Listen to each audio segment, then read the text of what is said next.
નમસ્કાર પશુપાલક મિત્રો, આજે આપણે એક એવા પશુપાલકનો ઇન્ટરવ્યૂ લેવા માટે આવ્યા છે કે જેમને પશુપાલનમાં સમસ્યા હતી, એક ગાયને સમસ્યા હતી અને એ ગાય આ જ ગાય છે.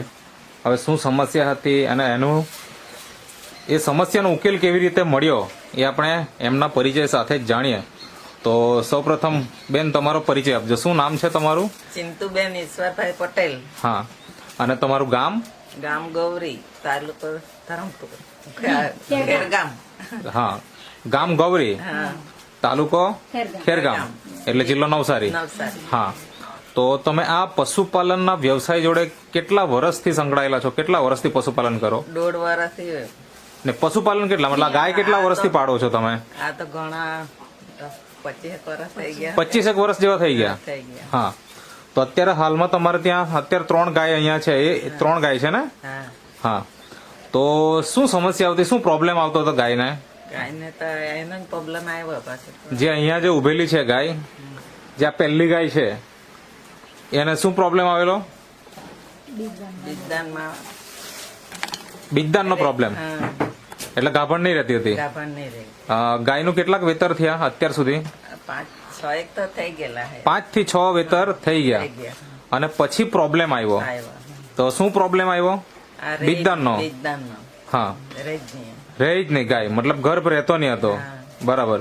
આનું બહુ બધું નેસમાં ઇન્જેક્શન માર્યા. હા, પણ નહીં રહી. તો કેટલીક વખત બીજદાન કર્યા હશે? ઘણી વાર 10 વાર તો હે, કમસે કમ 10 વાર. એટલે 10 વાર ઇન્જેક્શન માર્યા અને પછી બી નહીં રહ્યું તો તમે શું કર્યું એને? શું કર્યું એમ કીધું? ભાભીએ દવા આપી તે.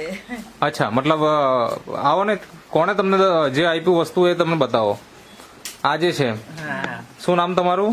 મીરાબેન ભરતભાઈ. મીરાબેન ભરતભાઈ. હા, મીરાબેન તમે થોડીક વાત કરો, શું થયું હતું? કઈ નઈ, જો મારી ઘરે આ મારી નણંદ થાય એટલે આવીને બેઠા. હા, એટલે કે ગાય ગાભણ રહેતી નહીં છે. હા, હવે એમ કે કંટાળી ગયેલા, હવે એમ કે એને કટાઈમાં આપી દેવા માટે કે એમ પણ ગાય આપે એમ. અચ્છા. પછી મેં સાંભળીને એને કીધું કે હું તમને દવા બતાવું, એ દવા તમે એકવાર વાપરો એમ. હા, આ તો એમને પેલા પાવડર આપ્યો, પછી અઠવાડિયા પછી આ બ્રીડ આપ્યું. એટલે કે એમની વાત તમને મળી? હા, કે એમને ત્યાં ઘરે જાવી કે એટલે વાત કરતા કરતા સાસુ જોડે વાત કરે. અચ્છા, સાંભળ્યું એટલે મેં એને કીધું. તમારી ઘરે આવેલા હતા ને ત્યાં એ લોકો વાત કરતા હતા તમારા સાસુમાં જોડે, અને તમે વાત સાંભળી લીધી કે આ ગાય તો કતલખાને આપવા સિવાય બીજો કોઈ વિકલ્પ નથી એમ, એવું તમે સાંભળ્યું. એટલે તમે પૂછ્યું હશે કે શું થયું ગાયને, બરાબર ને? એટલે પછી એમને કીધું કે બીજદાનમાં નહીં રહે, એટલે મેં સામેથી કીધું જો એક કંપનીમાં જોડાયેલી છું, આ તમે વાપરો એમ. હા, પછી એ કઈ કે ચાલ ની હું મારા મિસ્ટર ને વાત કરું, એટલે એને મિસ્ટર સાંજે જ આવ્યા મને પૂછવા. હા, તમારી પાસે પાવડર તો હતો જ, એટલે મનહરભાઈ ને મેં ફોન કર્યો. આ પાવડર પેલા આપી દીધો ને અઠવાડિયા. એટલે આ જે પેટવેટ નામનો જે પાવડર છે, નેટસફ કંપનીનો, જે પશુપાલન માટે ખાસ એક પ્રોડક્ટ બનાવેલી છે, જે એમને આપી અને એની સાથે સાથે પછી આ બ્રીડ પણ આપ્યું તમે, પેટવેટ બ્રીડ. બરાબર. તો આ આપ્યા પછી કેવી રીતના વાપરતા? સવાર સાંજ 2 ટાઈમ કે કેવી રીતના? આ તો એક જ ટાઈમ પાવડર નો 2 ટાઈમ, સવાર સાંજ. અને આ બ્રીડ છે તો આજે એક ટાઈમ આપવાનું, તો 2 દિવસ જાય ને ત્રીજા દિવસે ચોથા દિવસે પાછું આપવાનું. એવી રીતના, મતલબ દર 4 દિવસના અંતરે આપતા હતા. તો કેટલા દિવસમાં આપણને આ રિઝલ્ટ દેખાયું કે અત્યારે ગાય ગાભણ છે, એવું તમને કેવી રીતના ખબર પડી? પણ 3 મહિના પાસે તપાસ કર્યો. હા, એટલે આ ખવડાયો પછી બીજદાન કરાવ્યું અને એ બીજદાન રહી ગયું. તો એ ખબર કેવી રીતના પડી? તપાસ કરાવી? તપાસ કરાવી. હા, એટલે ડોક્ટર તપાસ કરી ગયા તો ગાભણ છે એવું કીધું. કેટલા મહિના થયા? 3.5 થઈ ગયા. 3.5 મહિના થઈ ગયા. બરાબર. માનો કે હવે આ બીજદાન સફળ નહીં થતે હજુ બી, તો શું કરવું પડતે? પાછી દવા લેવી પડતે. નહીં, દવા કરી કરીને થાકી ગયેલા હતા તમે, તો શું કરતે? એમ ગાયને પછી રાખી મૂકતે કે વેચી જ નાખતે? તો હવે આપણું થોડું ચાલે, કાકા કહે તે એવું ચાલે. અચ્છા, અને કાકા તો એમ જ કેતો હતા કે હવે વેચી કાઢવાના એમ. મને પણ કે જ ગયેલા, છેલ્લો ઉપાય મીરા એમ કે હું કંટાળી ગયેલો છે.